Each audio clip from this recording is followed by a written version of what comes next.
I want to say a quick thank you for all of you who subscribed. We recently reached 200 subscribers, which really does mean a lot to me, and I'm really happy. I can't wait to see where this is all going. And yeah, let's jump into the video.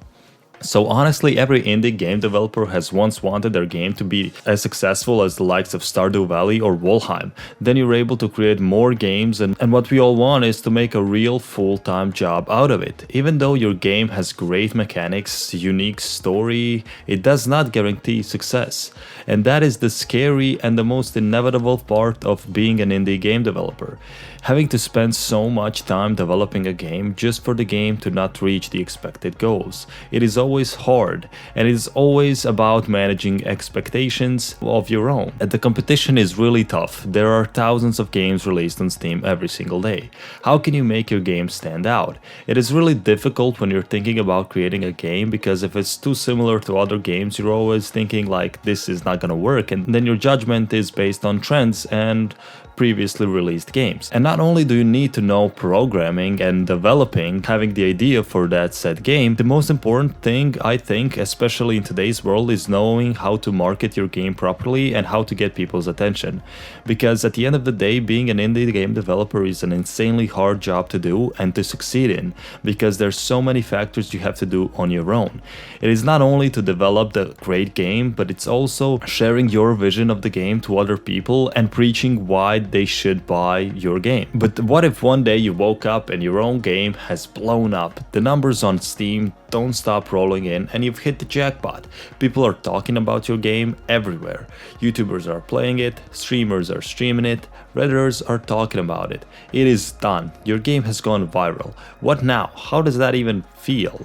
What happens now? What do you do? Even though there are hurdles and hard times in indie game development, there's still game creators that have experienced just that. These developers spoke about the intense amount of work they had to put in just to reach the level of the next biggest hit, as well as their struggles and doubts. And one of the forgotten parts of game development is actually finding purpose to continue on your own project or to move on to a different one. Obviously, when you're developing a game, you are actually practicing programming and developing, but it's also really difficult to know when to make the move. You do love this game that you're creating, but after some time you kind of lose hope in what that game should be, and could be it's either because of feature creep, scope creep, or any of the things that you might think of. It is really difficult to stick to one project thinking that project is the one. I want to continue solely do this for 2, 3, 5 or even more years. Everyone has a different start to their game making story. For me, it was when I played Minecraft. It was a masterpiece and I wanted to create mods for it, but that still didn't fill the void I had for developing. I wanted to develop something on my own. I wanted to call something my game because I wanted to control what goes into the game. So I decided I should start making games, and I began to make my first steps in Unity. For example, Stardew Valley developer said he didn't start creating games to make a game. It was to get better at programming. It was just something to put on his resume by deciding to increase his skill in C#. But he doesn't have to concern about employment anymore. Stardew Valley crossed 15 million sales, and it doesn't look like it's slowing down.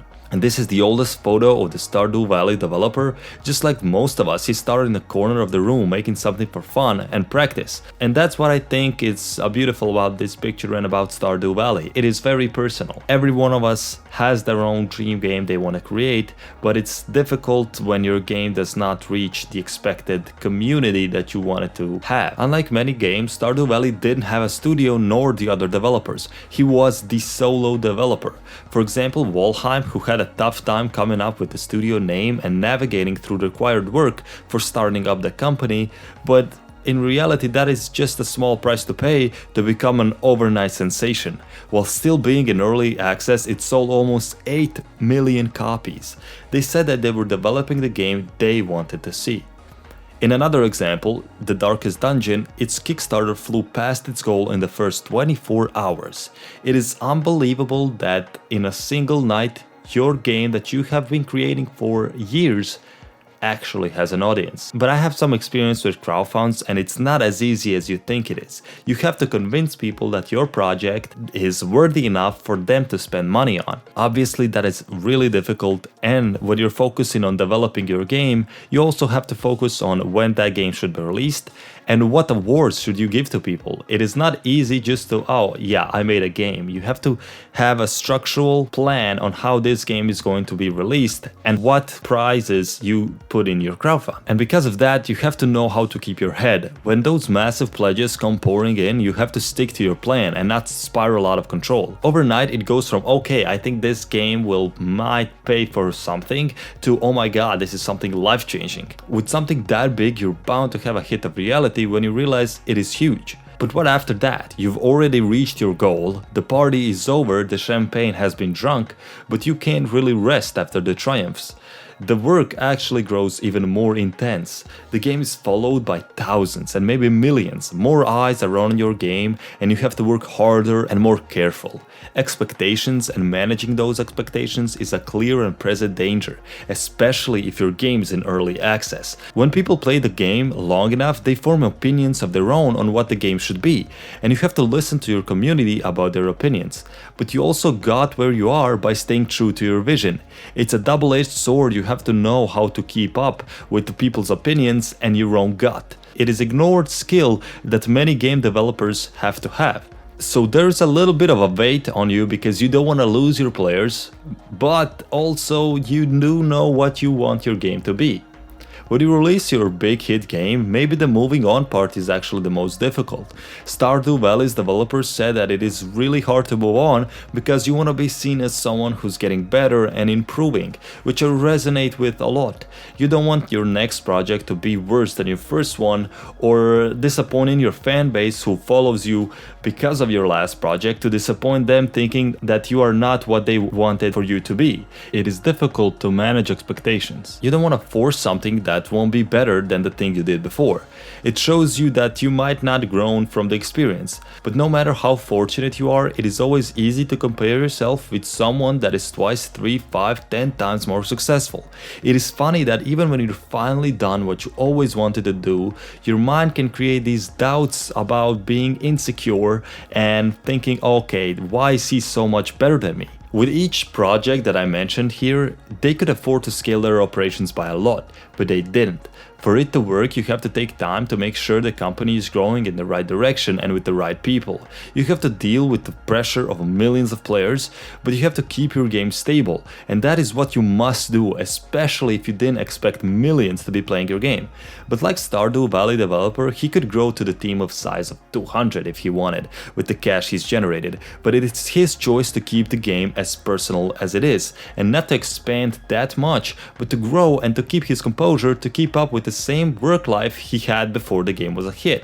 You would always think that you can get a team and hand off the game to them while you work on your other stuff, making more games and more of a public image for yourself. But then you quickly realize that you don't want to hand off your precious game to them just like that. There's definitely positives when it comes to working with a team. You can get stuff done much quicker, and obviously more minds are better than one, but there's something different to having 100% responsibility to the game you're creating. It gives you a freedom that you might not have any time ever again. Everything you ever wanted in a game is done only by you, and you can create a masterpiece for yourself and finally being able to create a dream game you always wanted. It is difficult to move on when you've achieved all of your goals that you ever dreamed about.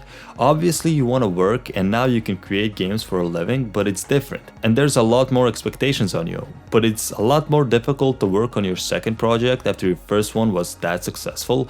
Imagine having 15 million people download the game you created in your room with a computer set on a small desk with you just messing around. It's different. The key is not to rush into anything, take your time, do the things you really want to do.